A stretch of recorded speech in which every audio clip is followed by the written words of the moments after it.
I'll now symbolize the last 8. So number 17 says, everyone in the castle is safe, but not everyone who's safe is in the castle. So I'm going to do this piece by piece because we've got a but in the middle. Now, we do have to ask the question, because we've got the words everyone here and everyone there. So does this everyone apply to the whole statement? Basically, should I do a universal quantifier that applies to the whole statement? Well, the answer is no. And that's because we're talking about different everyones here. Over here, I've got everyone in the castle. And over here, I've got everyone who's safe. And so, yeah, it's not gonna work to do that straightforwardly. So I'm gonna do it piece by piece. Everyone in the castle is safe will be my first half. So I'm gonna write that as for all x. If x is in the castle, then x is safe. And for all x, castle x implies safe. But not everyone who's safe is in the castle. But it's not the case that everyone who is safe is in the castle.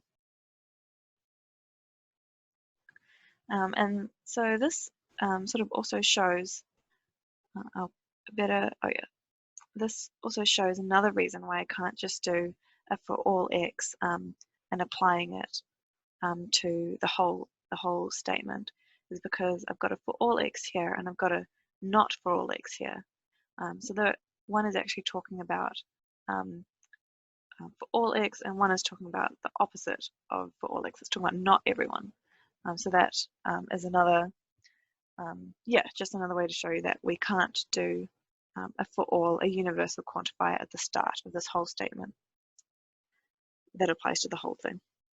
All right, number 18 says, not all safe people in the castle are in the throne room. So it's not the case. So it's not the case that all the safe people in the castle. So not the case that for all x who are safe and in the castle, safe x and in the castle x, it's not the case that all those people are in the throne room. Yes. Now, what would another way of saying this be using the existential?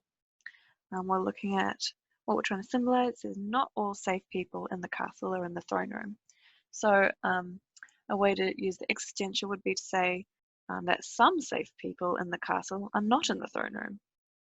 So there exists an X who's safe, and they're in the castle, and they're in the throne room. Sorry, and they're not in the throne room. Yeah, so that's another way of expressing this. Number 19. Everyone in the castle who's in danger is in the throne room. So for all X, if they're in the castle and they're in danger, then they're in the throne room. Everyone who's in the castle and is in danger, so they're not safe, all of those people are in the throne room.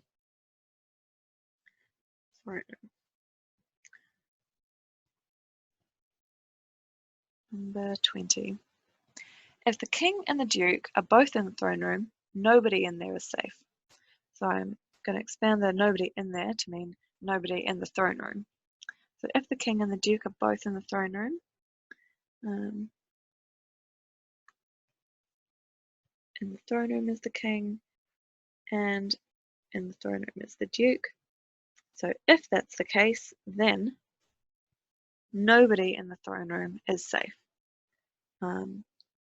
Why don't I use existential? There does not exist anyone who's in the throne room who is also safe.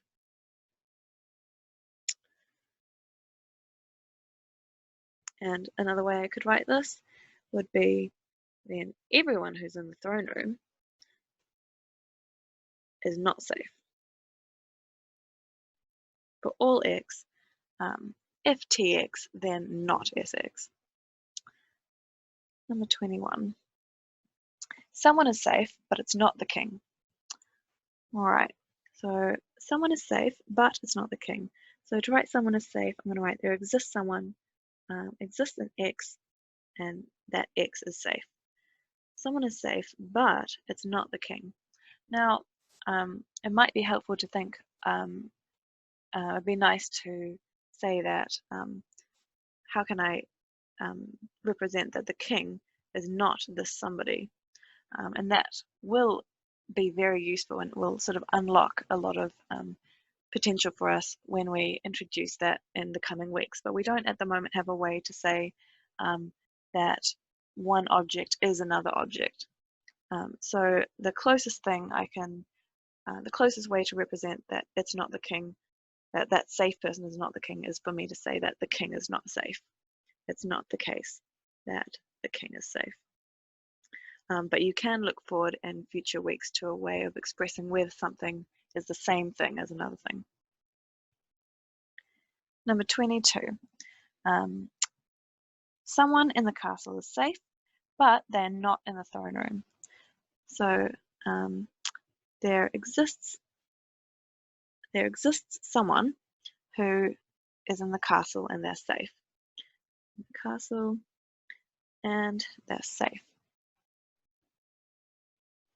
But they're not in the throne room. So who is this they talking about? Well, it's talking about that same someone.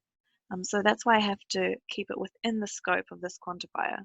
When I'm talking about they being that person who's in the castle and is safe, they're the one who has to be not in the throne room. So someone is in the castle and they're safe but they're not in the throne room. But this X that we're talking about is not in the throne room. Number 23. Even though only one of the king or the duke are in the throne room, everyone in the castle is safe. So even though means that both the parts of the statement are both true, and the second one is true even though the first one is true. So it's sort of surprising that the second one is true in light of the first one. But we don't have a way of capturing this type of surprise in the logics that we're using. So we have to just express that they're both true. Just do that, the and part. So I'm gonna symbolize only one of the king or the duke are in the throne room, and everyone in the castle is safe. So maybe I'll do the second half first. Everyone in the castle is safe.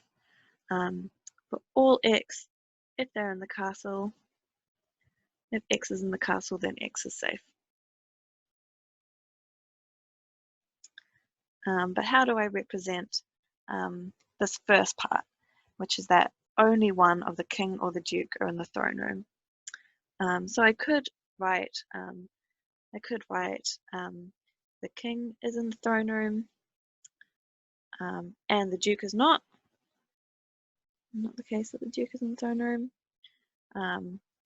Or the duke is in the throne, so the opposite of this, or the duke is in the throne room and the king is not.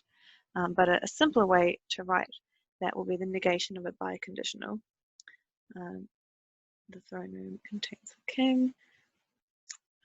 Biconditional, throne room contains duke. So this says it's not true that the king and the duke are both in the throne room or both not in the throne room. It says the opposite of that is true. Exactly one of them is in the throne room. But the other way to write it would have been equivalent as well and would have been marked correct as well. So any equivalent way of writing these things will be marked correct. So that was number 23, and let's do number 24, which says if someone's in the castle and the king is not, then no one is in the throne room unless everyone is in danger. So I can see I've got an unless, which is linking this smaller statement to this much larger statement. So let me start with the much larger statement. It says, if someone's in the castle and the king is not, then no one is in the throne room. So it's an if-then. So if someone is in the castle, so if there exists an X and X is in the castle, if there exists X castle X and the king is not in the castle, and it's not the case that the king is in the castle, then no one is in the throne room. Then there does not exist any X who is in the throne room. Or I could have said then for all X, it's not the case that X is in the throne room. So that's another equivalent way. So I've got that whole first statement. Unless everyone is in danger. So unless is my or, unless everyone is in danger. So for all X, X is not safe. Another way of writing this would be there does not exist any X who is safe. All right.